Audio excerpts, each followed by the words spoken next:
My name is Jeffrey Herbst. I am president of American Jewish University in Los Angeles, and I'd like to welcome you to a very special program, a conversation with Mr. Darrell Blocker on Jewish values in the CIA, acts of loving kindness.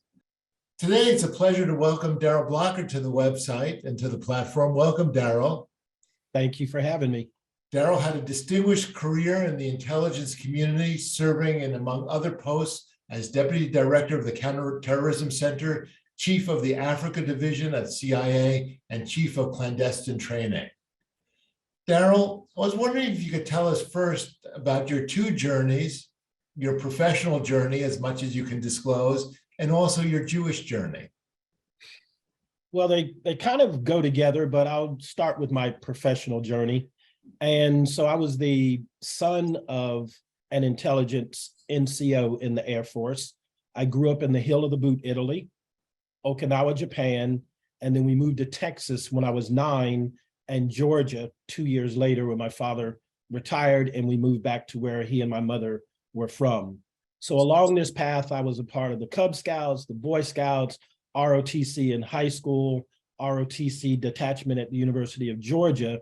And while at the University of Georgia, I took and studied as many religion classes as I could. I was pursuing a degree in psychology because I'm interested in human behavior and how people interact with one another.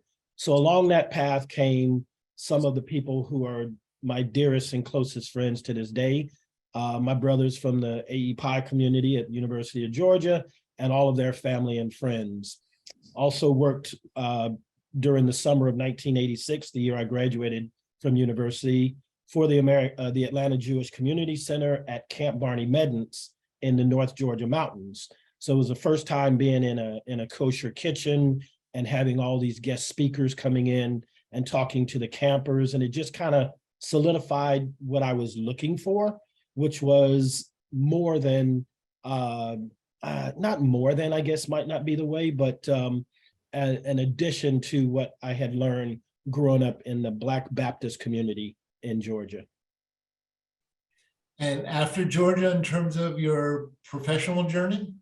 So after Georgia, I went into the Air Force. I served at Osan Air Base in South Korea in a very, very interesting period of time. It was the 87, 88, right before the Seoul Olympics. North Korea was just as dangerous, if not more so then, as it is today in terms of its leaders. And so it was just an amazing time to be a part of the intelligence community. The Cold War was coming to an end. The Berlin Wall had just fallen. The Soviet Union was dissolving. And all of this was very, very instrumental in shaping my path from being an analyst in the Air Force to being an operations officer, a case officer, and operative for the Central Intelligence Agency, where I served for the next 28 years, retiring in 2018. Darrell, you eventually converted through the Miller program of Miller Introduction to Judaism program, American Jewish University. Could you tell us a little bit more about that journey? I did indeed. I unfortunately lost my father on New Year's Day of 2016. And by the end of that same month, two very significant things happened. One was finding the American Jewish University Miller program, studying in that for 6 months, and then taking a full year of observing all the traditions, all of the holidays before I went before my Beit Din and the mikvah. So that was about an 18-month process, but it comes at the end of 35 years of studying Israel, of studying the history, the geography. I could probably take you back to the World Jewish Congress of 1880 forward in terms of understanding the history and where the Israelis, or what Israel today, stood in that process. But yes, that was my path to intelligence, and Judaism were kind of intertwined. Darrell, your career almost coincided fully with what became known as the War on Terror after 9/11. I want to talk about title of this discussion, Acts of Loving Kindness, and your personal mantra listen more, speak less, and choose kindness. It's not necessarily what people think about when they talk about the Central Intelligence Agency. And, because we're in Los Angeles, are related to the movies, some of the most famous scenes about how the CIA interacts with targets, potential terrorists, comes from the movie Zero Dark 30, which pictured scenes of very controversial torture. Maybe you could tell us what acts of living kindness mean for a CIA director, and about popular conceptions or misconceptions of the kind of work you do. So if we use Hollywood as the paradigm on which to judge the Central Intelligence Agency, or quite frankly, anyone in the world, then I think you're missing the boat, and not you specifically, Jeff, just in general. So that is entertainment. Those people in that movie that were depicted were people that I know. Now, there were composites of different individuals, but I recognized who some of those people were, particularly the director of the center. So for me, it was personal. There was no one at CIA that I knew and worked with that was supportive of torture. There were very, very few people involved in these actual programs. And quite frankly, the CIA kind of gets the lump, everything that happens that goes wrong in the world that has to do with intelligence, everyone assumes that CIA is behind it. We are one of 16 intelligence agencies, but we're the ones that get movies made about them, get books written about them. And quite frankly, knowing that depiction and knowing the reality of the people that I worked with.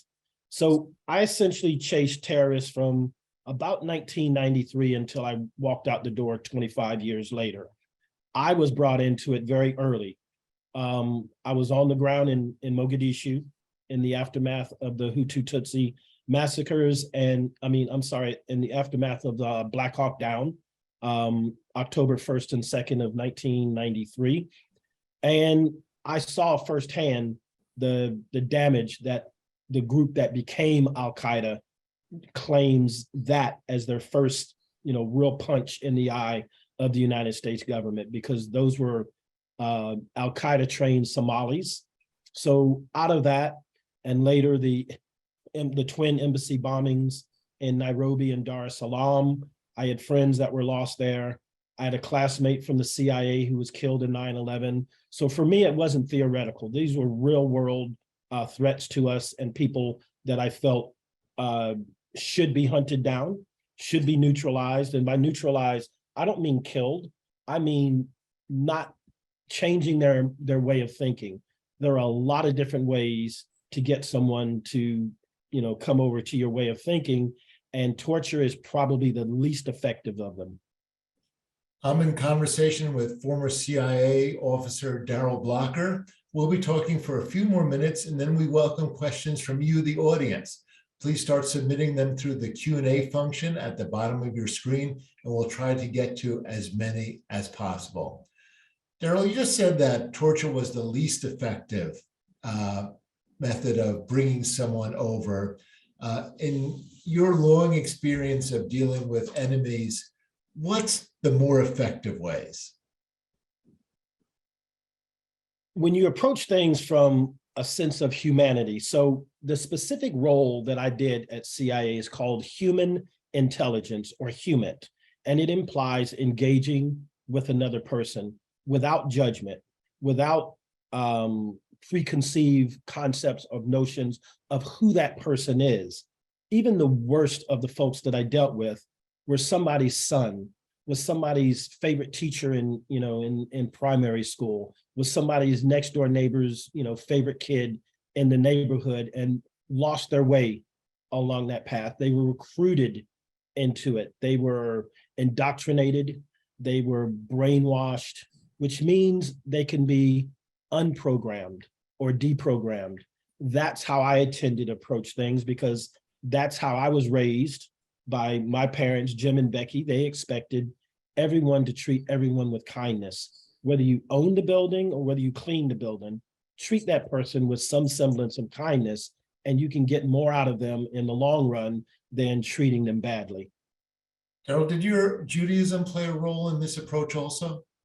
It did. I don't know if subconsciously it did. I just always knew that the concept known as tikkun olam, to it is my responsibility to make the world a better place. That was always at the forethought of every approach that I did.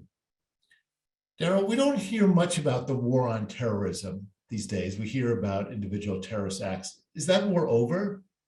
Did we win? Was it a stalemate? What happened?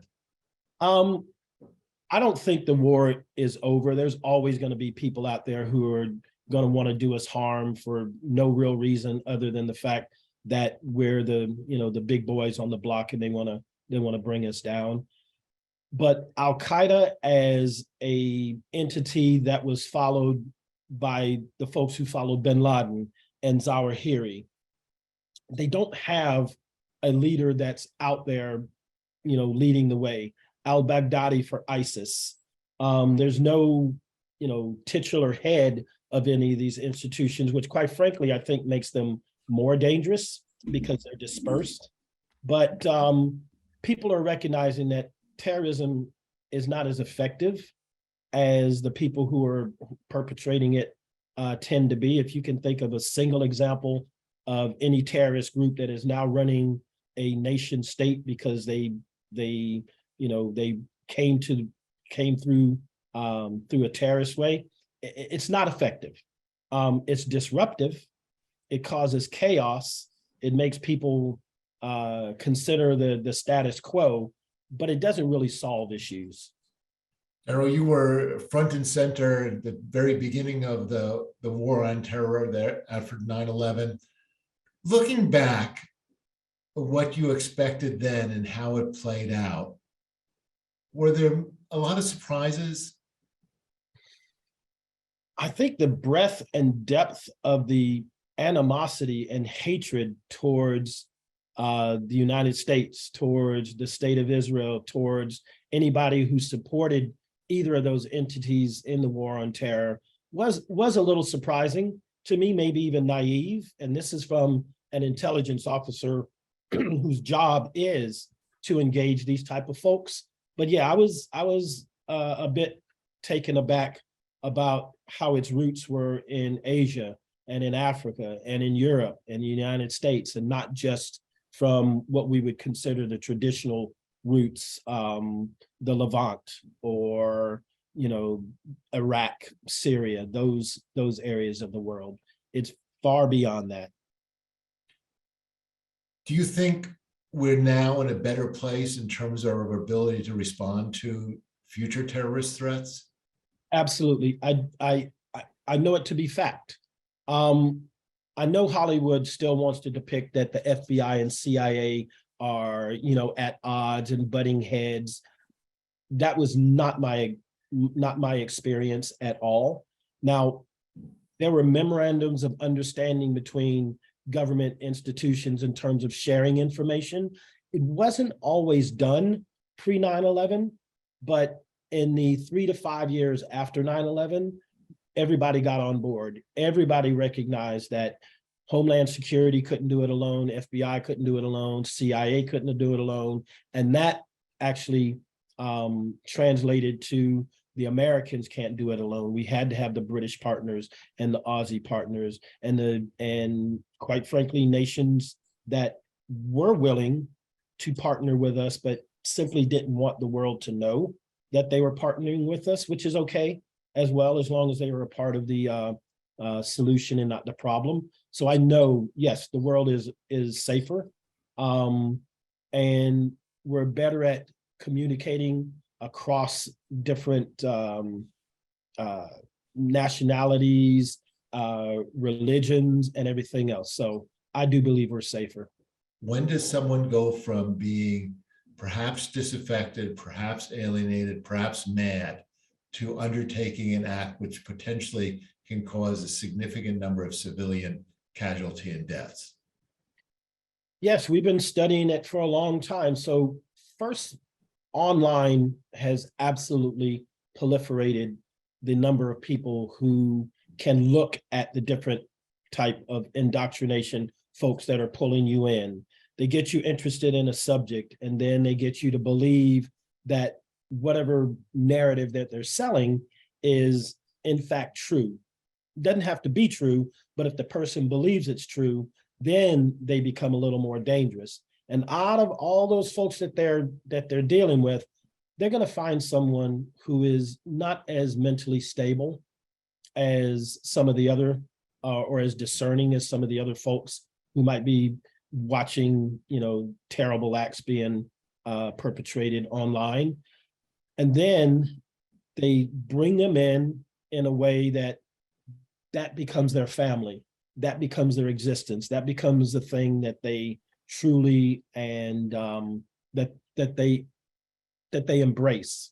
And then that's when it becomes dangerous, because most people don't move to the action part of it. It is hard to convince someone to strap on a suicide vest and walk into a market and blow themselves up. It's hard to convince someone to drive a vehicle into a building to blow it up.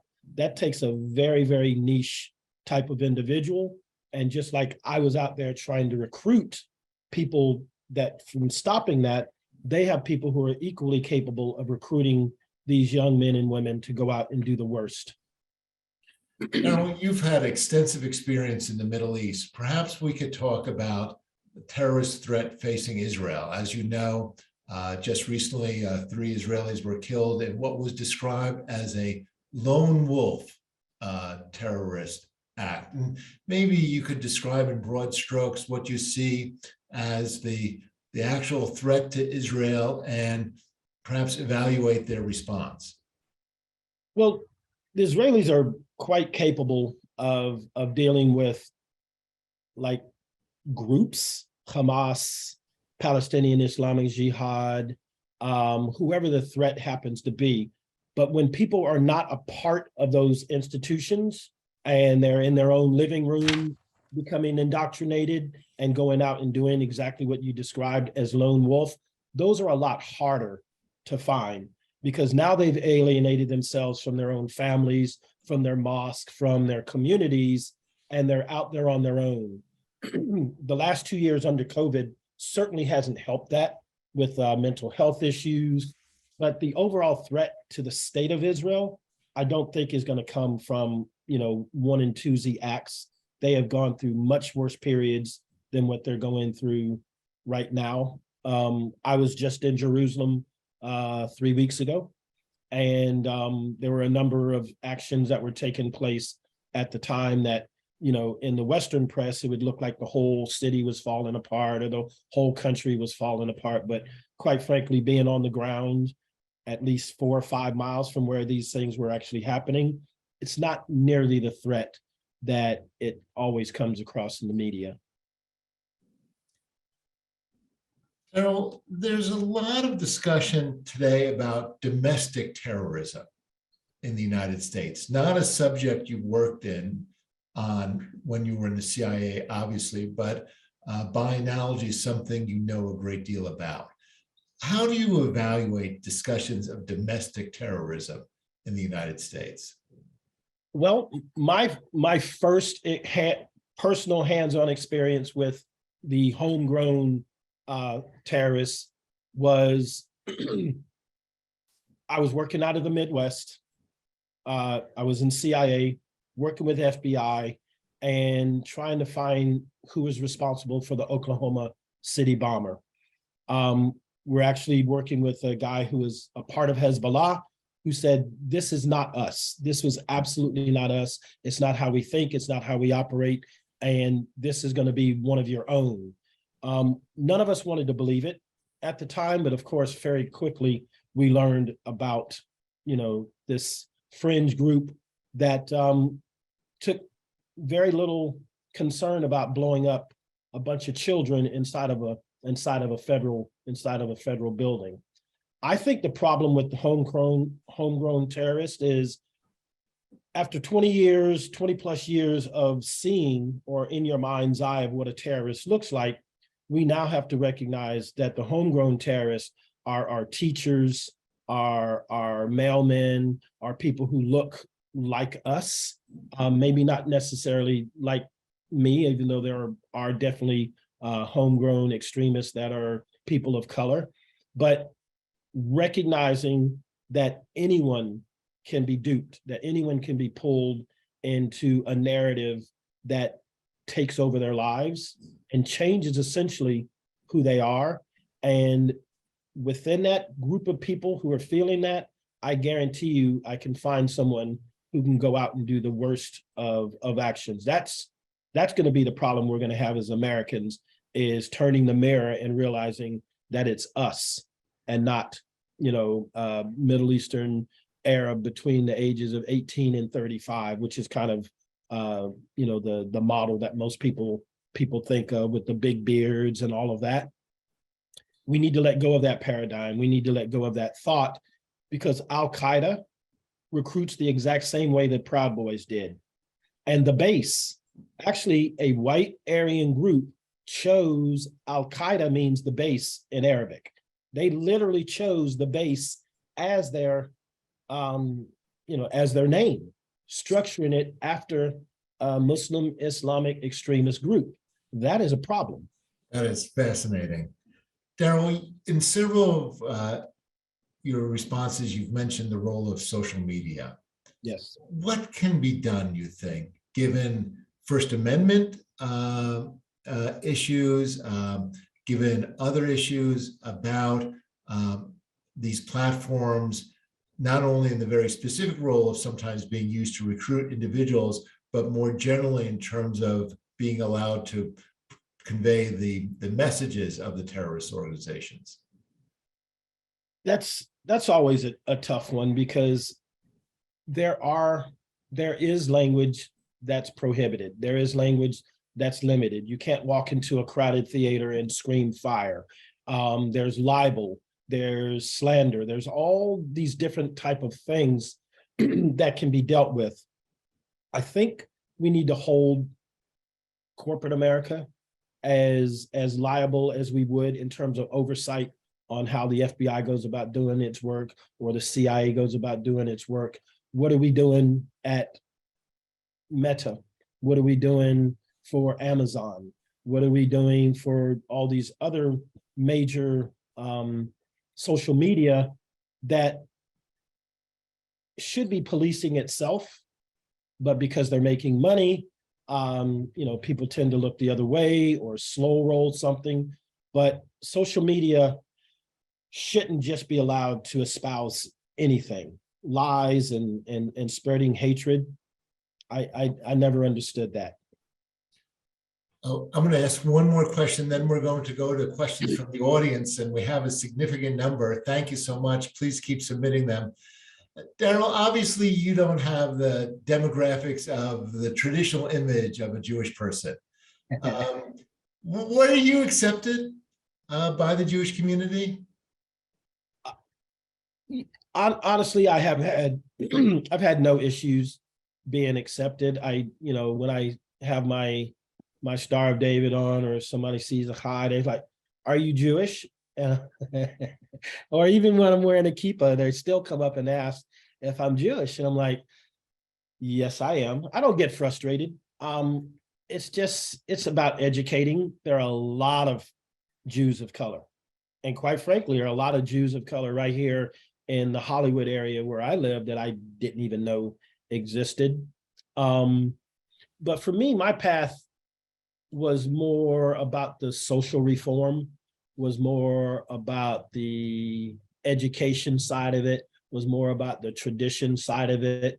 I understand religion. I've been studying religion for a long time, but for me, the sense of community was the draw to me, and people are interested, people are curious. And I don't have any problem talking about my faith. I've always been a person that I think was a man of faith, whether I was growing up Baptist or now that I'm Jewish.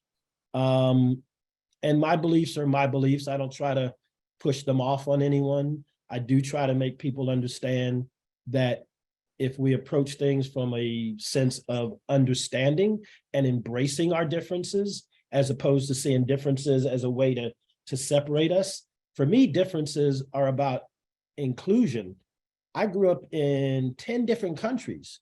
I grew up in a lot of different places, and there were beautiful parts of each of the places that I lived that I wanted to take just a little bit of that community and adopt it as my own.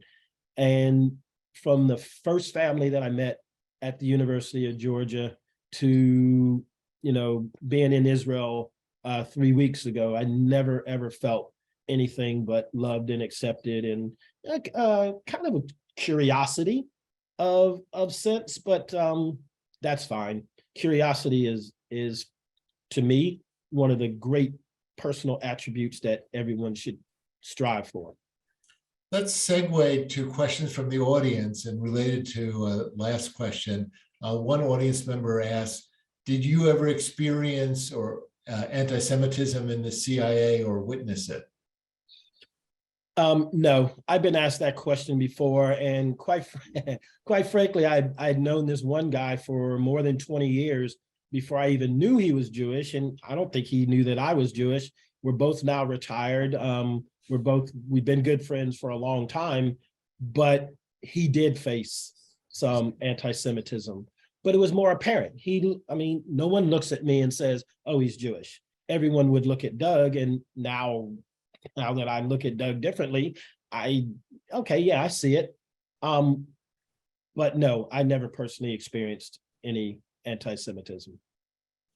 Darrell, another member of the audience writes, given that you've witnessed a lot of terrible things and had to work through a lot of difficult situations, how did your Judaism help you get through these situations?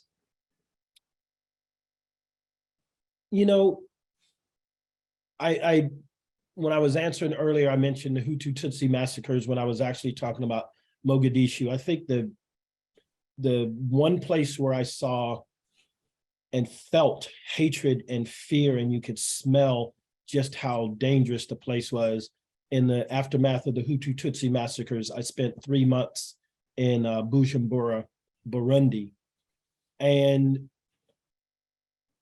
the look in everyone's eyes, whether you were Hutu Tutsi or from somewhere else, was just that far from just literally going off again. Basketball was the great equalizer. One day a week, these different groups of people would all play basketball. And I knew that once you found that one common theme, that one common thread to unite people as opposed to separate them, it's always there. For me, it was always music. In Burundi, it was basketball. And in Pakistan, it was me treating this guy the way that my family would expect me to treat anyone, as a human being, with deference, with respect. And this was a guy who was a murderer. This was a guy who targeted young children and trained them to go out and kill other people. But I talked to him. I listened to him. I recognized that he was more than just this, person on a high value target list. And because I treated him with kindness, he reciprocated, and we saved lives. So I'm always looking, even in the worst of people, looking for that one thing that's going to help me get that person to either stop what they're doing or help me stop others from doing what they're doing.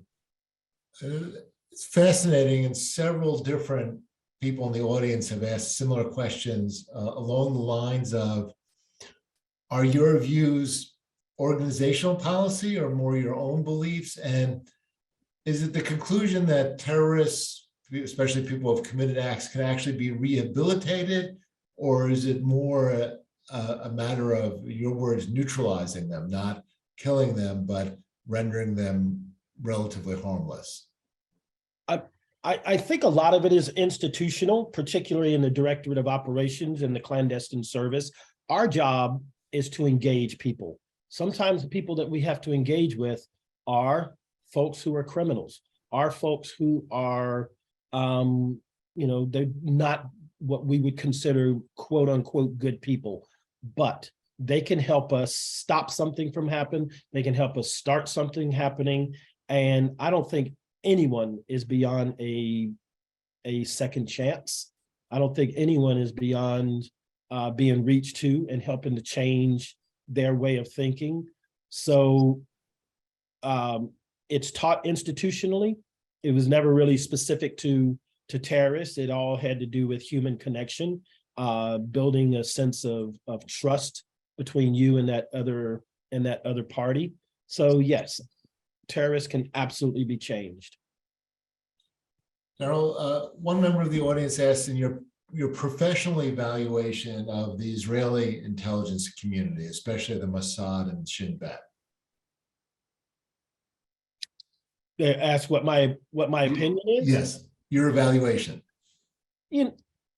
Listen, Mossad has to do what it has to do because you are constantly under the threat of being annihilated as a people, as a nation. So the rules are a little bit different than what a CIA officer would be able to do, but I don't judge them for that. I would maybe find a different way of doing things, but the ones that I've worked with, and I've worked with them in different places, absolutely professional, absolutely very well steeped in whatever culture or history or problem set they're dealing with. So they know it. It's not, somebody with just a thumbnail sketch of what's going on. They have a very, very good vision, and they have an entire system behind them that is designed for one thing: to keep the state of Israel as it has been for the last 75 years, as a country where anyone of the faith can go and feel that they have a place that they can not be persecuted. Darrell, another member of the audience writes a very interesting question. How can we apply your principles to fight the exponentially growing scourge of anti-Semitism? That's a really good question. I get a lot of emails. I read a lot of stuff. I go online and watch different discussions. I think, like racism, feminism, anti-Semitism is so ingrained in a lot of things in history and culture and everything that only time is going to change that. I would venture to say that it's better for Jews today than it was 75 years ago. It's certainly better for Black folks in the United States and worldwide than it was 75 years ago, and for women and children in working situations. I think we've started to evolve. I think this generation of youth that are coming up are not going to put up with the things that we put up with as a society. And as long as they're continuing to sustain that type of thought, as in inclusion is actually a strength of what we are, and that speaking truth, not just speaking truth to power, just speaking the truth. And the truth, the truth is not subjective. The truth is either it happened or it didn't. And, people who are denying whether an event happened, whether it's the Shoah or whether it's slavery or whether, whatever it happens to be, these things happen, people. Now we have to live with them and deal with them and make sure that they never happen again. So that's a really long way of saying, I don't know, other than continue to fight the good fight, continue to make sure that people understand that this is real and how it impacts them. Because when people feel like that they're not a part of it, then I can kind of not look that way. Well, you can do that, but the problem is not going to go away. And there's a lot of famous sayings, but they came for this person, they came for, and I said nothing, and then they came for me, and there was nobody else to speak up. It's everybody's job to speak up. Darrell, something I struggle with, because of legitimate concerns about keeping visitors, worshipers safe, we've turned our synagogues and many of our Jewish institutions into essentially armed camps with fences, with armed guards, with access control, which may make people safer, which may make people feel safer, but which creates a very tenuous atmosphere and may scare some people away. Are we getting this right? Are we overreacting? my opinion was not very popular within the intelligence community, that I think we went overboard in the aftermath of 9/11. If you look at the embassies abroad, where people felt welcome to walk into an embassy, to feel like they were a part of the American experience, now they're set back off the road and roads are blocked off and barbed wire is over it. And they've turned into like small prisons.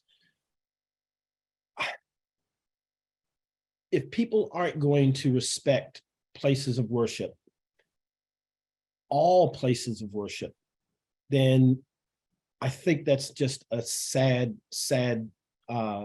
day.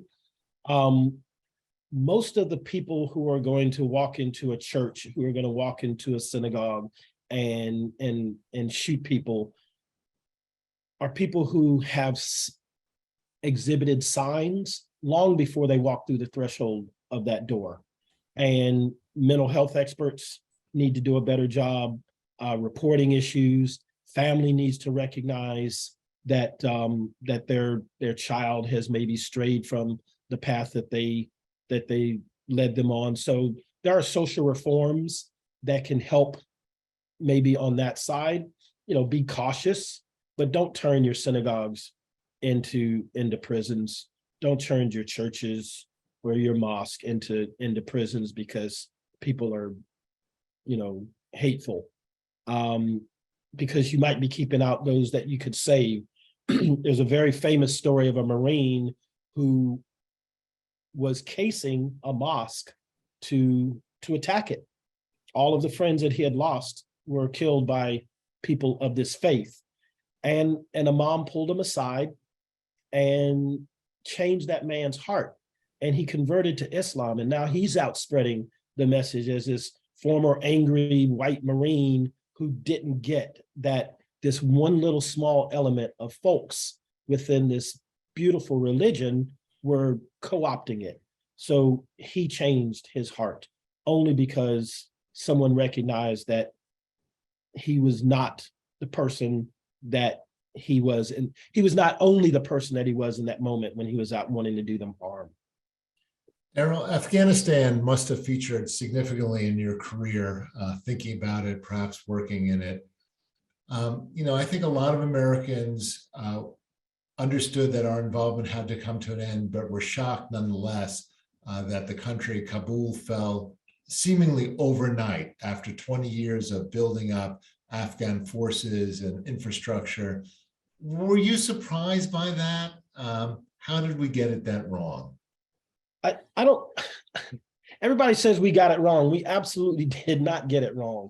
So I was in a congressional, I was briefing members of Congress, or was in a meeting with briefing Congress.